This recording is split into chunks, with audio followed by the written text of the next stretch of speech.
சிம்பிளா சொல்றேன். Buying candle, selling candle. Okay, buying candle, selling candle. செல்லரை எங்க பையர் வின் பண்ணியிருக்காங்க, பையரை எங்க செல்லர் வின் பண்ணியிருக்காங்க. இது வந்து நார்மலா என்ட்ரி எடுக்கிறது வேற, ஒரு செல்லிங் ட்ரெண்ட் ஒரு செல்லிங் ட்ரெண்ட் இறங்குறதும் சரி, ஒரு பையிங் ட்ரெண்ட் ஏறுறதும் சரி, அழகா மார்க்கெட் சார்ட்ல தெரியும். ஓகே, ஸோ இதுல வந்து சப்போர்ட் ரெசிஸ்டன்ஸ் டிரா பண்றதுல மார்க்கெட் வியூ எப்படி இருக்கு, பின்னாடி எப்படி பை ஆயிருக்கு, கீழே மார்க்கெட் எப்படி இருக்கு, ஸோ ஓவராலா சார்ட்டை பார்க்கறதுக்கு தான் தெரியும் இந்த இடத்துல நான் எங்க வைக்க போறேன் லெவலை அப்படின்றத நான் நல்லா படிச்சுக்கணும் ஃபர்ஸ்ட். ஸோ நீங்க இப்போ மோஸ்ட்லி நீங்க நிஃப்டி, பேங்க் நிஃப்டி என்ன எடுத்தாலும் சரி, அங்க சார்ட்டை ரீட் பண்ண கத்துக்கணும். ஓகே, மோஸ்ட்லி சப்போர்ட்னா இதுல என்னது, ஓவராலா பாட்டம், ரெசிஸ்டன்ஸ்னா டாப். இது எல்லாருக்கும் தெரியும்ல? இல்ல வெறும் சப்போர்ட்னாவே என்னன்னே தெரியாம யாரும் இங்க கிளாஸ்ல இருக்கீங்களா? சார் சப்போர்ட்னாவே எனக்கு என்னன்னே தெரியாது அப்படின்னு யாரும் இருக்கீங்களா? இல்ல சதீஷ்குமார் சார், ஏன் 2 ஐடியில இருக்கீங்க? சதீஷ்குமார் சார். மொபைல்ல இருந்து கனெக்ட் பண்ண புரியுற மாதிரி சொல்றேன். இப்ப ஒரு 4 கோடு போட்டிருக்கேன்னா, இப்ப இந்த பிரைஸ் பாட்டம்ல நான் டிரா பண்ண லெவல 10 ரூபாய், இதுக்கு 10 ரூபாய் நான் ஃபிக்ஸ் பண்ணியிருக்கேன். இது 25 ரூபாய், இது 50 ரூபாய், இது 100 ரூபாய். ஓகே, நம்ம ரியல் லைஃப்லயும் சரி, எதை எடுத்துக்கிட்டாலும் சரி, அதுல ஒரு சப்போர்ட் பிரைஸ் இருக்கு, அதுல ஒரு ரெசிஸ்டன்ஸ் பிரைஸ் இருக்கு. ஓகே, அதுல ஒரு சப்போர்ட் பிரைஸ் இருக்கு, ரெசிஸ்டன்ஸ் பிரைஸ் இருக்கு. அப்ப ஒரு சப்போர்ட்ன்றது பாட்டம், ஒரு ரெசிஸ்டன்ஸ்ன்றது டாப்னு சொல்லிட்டேன். அப்ப இந்த இடத்துல சப்போர்ட்னா எது? 10 ரூபாய் தானே திவ்யா, நீங்க தானே கேட்டீங்க? ஆமாங்க சார், கண்டிப்பா. பாட்டம், அப்ப 10 ரூபாய் தான் எனக்கு சப்போர்ட். கரெக்டா? கரெக்ட்டுங்க சார். 100 ரூபாய் எனக்கு ரெசிஸ்டன்ஸ். ஓகேவா? ஓகேங்க சார். சரி, இப்ப நெக்ஸ்ட், அதாவது ஒரு சப்போர்ட்டுக்கு மேல இன்னொரு பிரைஸ் இருக்கு, மேல ஒரு பிரைஸ் இருக்குன்னா அதை ரெசிஸ்டன்ஸ் சொல்லுவாங்க. ஃபார் எக்ஸாம்பிள், இப்போ இது ஒரு அபார்ட்மெண்ட், ஒரு 5 ஃப்ளோர் இருக்குன்னு வச்சுக்கோ. 5 ஃப்ளோர் இருக்கு, சரியா? 1 2 3 4 5. இப்ப இதுல சப்போர்ட் லெவல்னு சொன்னா ஃபர்ஸ்ட் ஃப்ளோர் சொல்லுவோம். கரெக்டா? ஆமாங்க சார், ஃபர்ஸ்ட் ஃப்ளோர். ரெசிஸ்டன்ட்ன்றது 5th ஃப்ளோர். ஓகே, இப்ப இதுவே வந்து நான் மாத்தி உல்டாவா சொல்றேன். ஒரு சப்போர்ட்ன்றது பாட்டம்ல இருக்கிறது, ரெசிஸ்டன்ஸ்ன்றது டாப்ல இருக்குது. அப்பனா ஃபர்ஸ்ட் ஃப்ளோருக்கு ரெசிஸ்டன்ஸ் எதுப்பா? இருக்குங்க சார், அங்க இருக்கு. நான் அவங்க கிட்ட மட்டும் தான் கேக்குறேன். அவங்க மட்டும் தான் ஆன்சர் பண்ணாங்க, எனக்கு தெரியாதுன்னு சொல்லி. ஓகே, சோ சப்போர்ட்ன்றது பாட்டம் சொன்னேன், ரெசிஸ்டன்ட்ன்றது டாப்னு சொல்லிட்டேன். சரி, இப்ப இங்க இருக்கிற 5 ஃப்ளோர்ல சப்போர்ட்ன்றது ஃபர்ஸ்ட் ஃப்ளோர், ரெசிஸ்டன்ஸ்ன்றது செகண்ட், 5th ஃப்ளோர். ஓவராலா பாக்குறப்ப புரியுதா? ஆமாங்க சார். இப்ப சப்போர்ட்ன்றது ஃபர்ஸ்ட் ஃப்ளோர் சொல்றேன், ரெசிஸ்டன்ஸ்ன்றது மேல இருக்குன்னு சொல்றேன். அப்ப ஃபர்ஸ்ட் ஃப்ளோருக்கு ரெசிஸ்டன்ஸ் எதுன்னு கேக்குறேன். Second sir. அதான் ஆன்சர். புரியுதா? ஃபர்ஸ்ட் ஃப்ளோரோட ரெசிஸ்டன்ஸ் செகண்ட், செகண்ட் ஃப்ளோரோட ரெசிஸ்டன்ஸ் தேர்ட், தேர்டோட ரெசிஸ்டன்ஸ் ஃபோர்த், ஃபோர்த்தோட ரெசிஸ்டன்ஸ் ஃபிஃப்த். புரியுதா? புரியுதுங்க சார், புரியுது. ஓவரால் ரெசிஸ்டன்ஸ் எதுன்னு கேட்டா நீ என்ன சொல்லுவ? 5ங்க சார். அவ்வளவுதான். சரி, ஓவரால் சப்போர்ட் எது? 1. சரி, செகண்ட் ஃப்ளோரோட சப்போர்ட் எது? 1ங்க சார். ஃபோர்த் ஃப்ளோரோட சப்போர்ட் எது? 3. அவ்வளவுதான். இது அப்படியே இங்க பிரைஸ்ல அப்ளை பண்ணு. ஓகே, இப்ப 25 ரூபாய், 50 ரூபாய், 100 ரூபாய் இருக்கு. ஓவரால் இங்க ரெசிஸ்டன்ஸ் பிரைஸ் எது? 100 ரூபீஸ்ங்க sir. Overall support price 10 rupees. சரி, இப்ப நீ காய்கறி கடைக்கு போற, சரியா? 1 கிலோ 10 ரூபாய் சொல்றாங்க. நீ 10 கிலோ வாங்குவியா இல்ல 1 கிலோ வாங்குவியா? இல்லங்க சார், क्वेश्चन புரியல எனக்கு. அதாவது நான் இப்ப நீ கடைக்கு போற, காய்கறி கடைக்கு போற, தக்காளி வந்து 1 கிலோ 10 ரூபாய் சொல்றாங்க, சரியா? ஓகே. 1 கிலோ தக்காளி 10 ரூபாய் சொல்றாங்க. நீ வந்து 10 கிலோ வாங்குவியா, அங்க 1 கிலோ வாங்குவியான்னு கேக்குறேன். நம்மளோட தேவையை பொறுத்துங்க சார் வாங்குறது. சரி, நம்மளுடைய தேவையை பொறுத்து, கரெக்ட் ஆன்சர் தான். ஆனா அங்க நீ 1 கிலோ வாங்க மாட்டீல? கண்டிப்பாங்க சார், விலை கம்மியா இருக்கும்போது 10 கிலோ தான் வாங்குவோம். அப்ப ஏன் அதிகமா வாங்குற? விலை கம்மியா இருக்கு. கரெக்டா? விலை கம்மியா இருக்கு.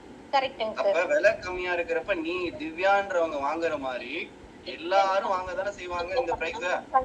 கண்டிப்பாங்க சார், கண்டிப்பா. அப்ப ஆள் வழியா இல்ல அந்த கால் வழியா? ஐயோ அக்கௌண்ட்ல இல்லப்பா சாமி. சதீஷ் சார்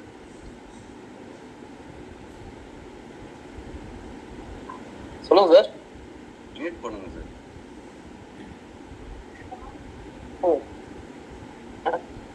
ஹலோ, மியூட்ல தான் சார் இருக்கேன். இல்ல மியூட்ல இல்ல, மியூட் போடு. சரி, ஓகே, சாரி. 10 ரூபாய் இடத்துல அதிகமா பையர் இருக்காங்களா? கரெக்டா? ஆமாங்க சார். சரி, அதே பையர் 25 ரூபாயில இருப்பாங்களா? அதை விட கம்மியா தாங்க சார் இருப்பாங்க. ஏன்னா இதை விட விலை ஜாஸ்தி. கரெக்டா? ஆமாங்க சார், அதனால கம்மியா தான் இருப்பாங்க. 25 ரூபாயில இருக்கிற பையர் 50 ரூபாயில இருப்பாங்களா? கண்டிப்பா இருக்க மாட்டாங்க சார், இன்னும் கம்மியா தான் இருப்பாங்க. சரி, 50 ரூபாயில இருக்கிற பையர் 100 ரூபாயில இருப்பாங்களா? இருக்க மாட்டாங்க சார். சரி, அப்ப இங்க 10 கிலோ வாங்குன நீ இங்க எத்தனை கிலோ? 5 கிலோ வாங்குற. இங்க 3 கிலோ வாங்குற. இங்க 1 கிலோ தான் வாங்குற. ஏன்னா விலை ஜாஸ்தி ஆயிடுச்சு. கரெக்டா? கண்டிப்பாங்க சார். ஆமாங்க. பிரைஸ் ஏற ஏற ஏற பையர் எஸ்கேப் ஆகி வெளியே போய்கிட்டே இருக்காங்க. கரெக்டா? கரெக்ட்டுங்க சார், கரெக்ட். அதனால விலை கம்மியா இருக்கிற இடத்துல எல்லாரும் வாங்குறதுனால இங்க டெக்னிக்கலா என்ன சொல்றோம்? சப்போர்ட் வந்தா பை பண்ணு, சப்போர்ட் வந்தா பை பண்ணுன்னு சொல்ற மீனிங் இதுதான். புரியுதா? ஓ, புரியுதுங்க சார், புரியுதுங்க சார். சரி, அப்ப விலை மேல ஏற ஏற யார் இருப்பான்னா, இங்க பிரைஸ் அதிகமா இருக்கா, அப்ப இங்க யார் இருப்பாங்கன்னா செல்லர்ஸ் இருப்பாங்க. செல்லர்ஸ் இங்க வந்தா என்ன பண்ணுவாங்க? பிரைஸ செல் பண்ணுவாங்க. அவங்க செல் பண்றதுனால பிரைஸ் என்ன ஆகும்? இறங்கும். புரியுதா? ஓகேங்க சார், புரியுது. ப்ரொபஷனலா இங்க என்ன சொல்லுவாங்கன்னா by at support, sell at resistance அப்படின்னுவாங்க. புரியுதா? ஓகேங்க சார், புரியுதுங்க எழுதி சார். வச்சுக்கோங்க. By at support, sell at resistance. இது வந்து ட்ரேடர்ஸ் கண்டிப்பா ஃபாலோ பண்ணி ஆகும். அப்ப இங்க 10 ரூபா, 25 ரூபா, 50 ரூபா, 100 ரூபான்னு நான் சும்மா கோடு போட்டு காமிச்சிட்டேன். ஒரு சார்ட்ல போய் எது சப்போர்ட் எது ரெசிஸ்டன்ஸ்ன்றதை கண்டுபிடிக்கணும்ல. கண்டிப்பா. ஆமாங்க சார். அததான் அடுத்து பார்க்க போறோம். சரி, அப்ப இங்க சரி சார், சப்போர்ட் ரெசிஸ்டன்ஸ் சொல்றோம்ல, எப்ப ஒரு சப்போர்ட் ரெசிஸ்டன்ஸா மாறும், ஒரு ரெசிஸ்டன்ஸ் சப்போர்ட்டா மாறும் அப்படின்னா இங்க பாருங்க. எப்ப எல்லாருக்கும் புரிஞ்சுதா? அவங்களுக்கு தெரியலன்னாங்க, அதனால ஸ்லோவா சொல்லி கொடுத்தேன். மற்றவங்களுக்கு புரிஞ்சிருக்கும்னு நினைக்கிறேன். சரியா? புரியலன்னா இப்ப புரிஞ்சிருக்கும். அதை நீங்க அப்படியே ஃபாலோ பண்ணிக்கணும். ஓகே, சரி. இப்ப ஏன் ஒரு இன்னும் இன்னும் போலியா நீங்க? சரி, இப்ப அடுத்து இப்ப அதே 10 ரூபாய், அதே 25 ரூபாய், 50 ரூபாய், 100 ரூபாய். ஓகே, இப்ப சப்போர்ட் 10 ரூபாய். இந்த 10 ரூபாய்க்கு ரெசிஸ்டன்ஸ் யாரு? 25 ரூபாய். கரெக்டா? ஆமாங்க சார், 25 ரூபாய். இப்ப நீங்க என்ன பண்ண? சைடுல ஃபார்முலா, சப்போர்ட்ல பை பண்ணணும், ரெசிஸ்டன்ஸ்ல செல் பண்ணணும் அப்படின்னு எழுதிருப்பீங்க. சரியா? இப்ப இங்க இருந்து போறப்ப இது ரெசிஸ்டன்ஸா எல்லாரும் என்ன பண்ணுவாங்க? இங்க வாங்கினதை இங்க வித்துருவாங்களா? வித்தாவது பிரைஸ் லைட்டா இறங்கும். ஆனா மார்க்கெட் பாத்தீங்கன்னா ஓவராலா சப்போர்ட்ல தான் இருக்கு. அப்ப என்ன பண்ணுவோம்னா மார்க்கெட் அகைன் என்ன பண்ணுவாங்க? பிரேக் பண்ணுவாங்க. இப்ப இந்த ரெசிஸ்டன்ஸ் 25 ரூபாய் பிரேக் ஆயிடுச்சு. கரெக்டா? ஆமாங்க சார். அப்ப ரெசிஸ்டன்ஸ் வந்து பிரேக் ஆனா அத சப்போர்ட்டா மாறும். இப்ப ரெசிஸ்டன்ஸ் பிரேக் ஆயிடுச்சு. ஓகே, 10 மணி இது 10:15க்கு 11 மணிக்கு ரெசிஸ்டன்ஸ் 25 ரூபாய் பிரேக் ஆயிடுச்சு. அப்ப ஒன்ஸ் ரெசிஸ்டன்ஸ் பிரேக் ஆனா அந்த ரெசிஸ்டன்ஸ் அடுத்து என்ன சொல்லுவாங்கன்னா சப்போர்ட்னு சொல்லிடுவாங்க. அப்ப 10 மணி வரைக்கும் ரெசிஸ்டன்ஸ் வந்து 25 ரூபாய். 11 மணிக்கு 25 ரூபாய் என்னவா இருக்கு? என்னவா இருக்கு? திவ்யாவா தீபிகாவா? திவ்யாங்க சார். திவ்யா சொல்லுங்க. அதாவது 10 மணிக்கு 25 ரூபாய் ரெசிஸ்டன்ஸ் சொன்னோம். 11 மணிக்கு பிரேக் ஆயிடுச்சு. அதே 25 ரூபாய் நம்ம இப்ப என்ன சொல்லணும்? சப்போர்ட்னு சொல்லணும் சார். சரி, சப்போர்ட் நான் இங்க எழுதிட்டேன். சப்போர்ட்ல என்ன பண்ணணும்? பை பண்ணணும் சார். மார்க்கெட்டிங் இறங்கி வந்தா இங்க என்ன பண்ணணும்? பை பண்ணணும் சார். சரி, அப்ப பை பண்றதுக்கு கேண்டில் ஸ்டிக் கிளாஸ் படிச்சோமா? இங்க இப்படி ஒரு கிரீன் பாடி ரெட்டா வின் பண்றான். அப்ப என்ன பண்ணலாம்? இங்க என்ட்ரி எடுக்கலாமா? எடுக்கலாங்க சார், கண்டிப்பா. சோ இப்படிதான் சப்போர்ட் ரெசிஸ்டன்ஸ் ஃபார்ம் பண்ணணும். அதே மாதிரி தான் இப்போ இங்க ரெசிஸ்டன்ஸ் 50 ரூபா, பிரேக் பண்ணிட்டா 50 ரூபா சப்போர்ட்டா மாறிடும். கரெக்டா? இப்ப புரியுதா? கரெக்ட் புரியுதுங்க சார். பிரேக் பண்ணாத வரைக்கும் அது ரெசிஸ்டன்ஸ். இப்ப இததான் நான் சொல்ல வரேன். இப்ப இது சப்போர்ட், இது ரெசிஸ்டன்ட் மாறின பிரேக் ஆனது சப்போர்ட். அதே மாதிரி மார்க்கெட் இறங்குறான். இப்ப 100 ரூபாய் இருக்கு, 100 ரூபாயில இருந்து இறங்குறான். 100 ரூபாயில இருந்து இறங்குறப்ப 50 ரூபாய் உங்களுக்கு என்னன்னு சொல்லுவாங்க? சப்போர்ட் தானே? ஆமாங்க சார், சப்போர்ட் தான். இப்ப சப்போர்ட்ல என்ன பண்ணுவாங்க? பை பண்ணுவாங்களா? கண்டிப்பா ஆமாங்க சார், பை பண்ணுவாங்க. கொடுத்து மறுபடியும் என்ன பண்ணுவானா, பிரைஸ் என்ன பண்ண பிரேக் பண்ணுவான். அப்ப 50 ரூபாய் என்ன ஆயிடுச்சு? பிரேக் ஆயிடுச்சா? ஆமாங்க சார். சரி, இங்க என்ன ஃபார்முலா போட்டிருக்கேன்? ரெசிஸ்டன்ஸ் பிரேக் ஆனா சப்போர்ட்டா மாறும்னு சொன்னேன். சரியா? இப்ப சப்போர்ட் பிரேக் பண்ணா ரெசிஸ்டன்ட்டா மாறும். சப்போர்ட் பிரேக் ஆயிருச்சு, அதாவது 3 மணிக்கு 50 ரூபாய்க்கு பேரு சப்போர்ட். அடுத்த 3 நாளுக்கு அந்த லெவல் பிரேக் ஆயிருச்சு. அப்ப அந்த 50 ரூபாய் என்ன சொல்லுவோம்? ரெசிஸ்டன்ஸ். இப்ப பிரைஸ் இங்க போய் ரீச் ஆறான். இந்த இடத்துல செல் பண்ணுவியா, பை பண்ணுவியா? செல் பண்ணனும் சார். அப்ப என்ன ஆகும்? பிரைஸ் இறங்குறப்ப ப்ராஃபிட். கிளியரா? இப்ப கிளியருங்க சார், கிளியர். இப்ப இத போய் சார்ட்ல அப்ளை பண்றப்ப அங்க என்ன ஆகும்னா, கேண்டில் விக் இப்படி இருக்கே சார், என்ன பண்றது ஏது பண்றது, அங்கதான் கன்ஃபியூஷன்ஸ் கிரியேட் ஆகும். ஓகே, இப்ப அதை தான் நம்ம பார்க்கணும். மோஸ்ட்லி நீங்க ஒரு எந்த ஸ்டாக் எடுத்துக்கிட்டாலும் ஃபர்ஸ்ட் ஸ்டெப் என்னன்னா சப்போர்ட் ரெசிஸ்டன்ஸ் வரையிறது. நெக்ஸ்ட் ஸ்டெப் ட்ரெண்ட் லைன் வரையிறது. தேர்டு, அன்னைக்கு டேல இன்ட்ராடேல இல்ல ப்ரீவியஸ் டேல ஏதாவது விக்கோட கேண்டில் இருக்கா.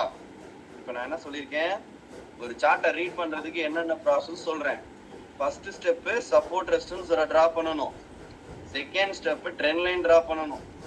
தேர்ட் ஸ்டெப் அன்னைக்கு டே, அதாவது 23ஆம் தேதி டே மார்க்கெட்ல கேண்டில் ஏதாவது விக்கோட இருக்கா, இல்ல ப்ரீவியஸ் டேல ஏதாவது ஒரு சப்போர்ட் லெவல்லையோ ரெசிஸ்டன்ஸ் லெவல்லையோ ஒரு கேண்டில் லாங் விக்கோ அந்த மாதிரி கொடுத்திருந்தா அதை கண்டுபிடிச்சு என்ன பண்ணணும்? ரிஜெக்ஷன் பிளாக் டிரா பண்ணணும். புரியுதா?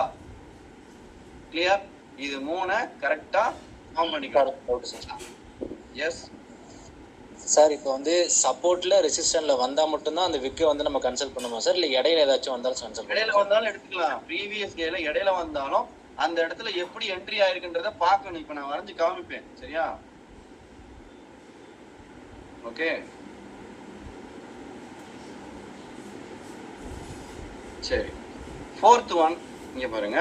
First support resistance, trend line, மூணாவது ரிஜெக்ஷன் பிளாக், நாலாவது மார்க்கெட்டோட வியூ வந்து எப்படி இருக்கு. Market view. சரியா? மார்க்கெட் வியூ ஃபர்ஸ்ட் ஹரிசாண்டல் வியூல இருக்கா,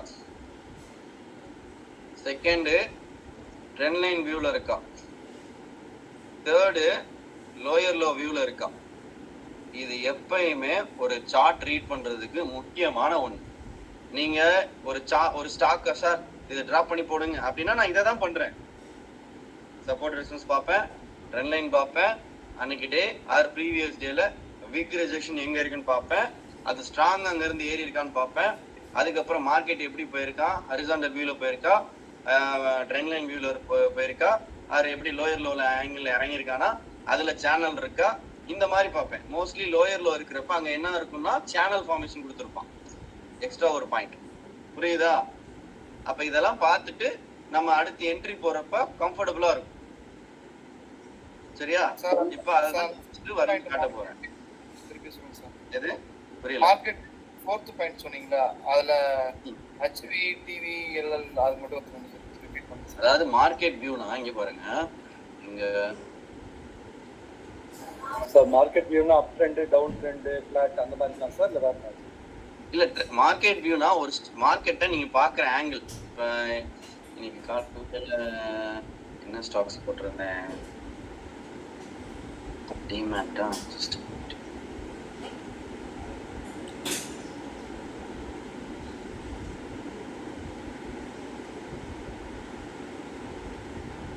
எஸ் கோ போச்சு.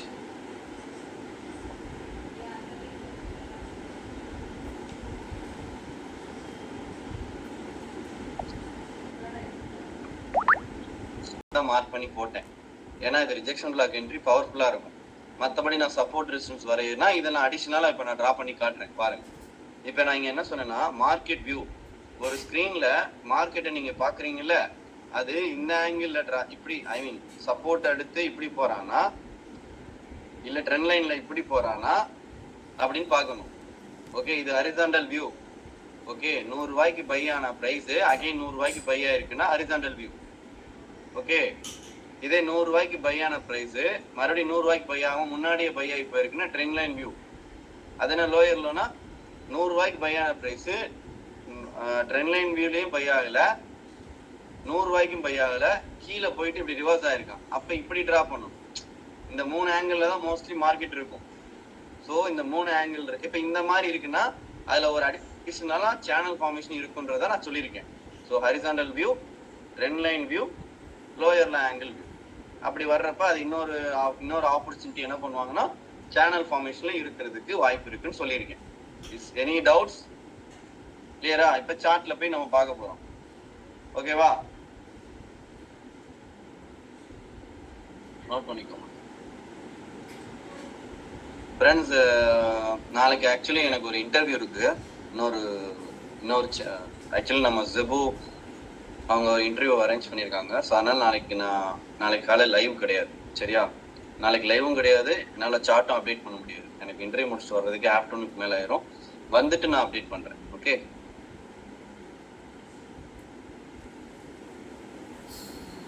நோட் பண்ணிட்டீங்களா? என்னென்ன பார்க்கணும்? சப்போர்ட் ரெசிஸ்டன்ஸ் வரைஞ்சிட்டேனா? ஓகேவா?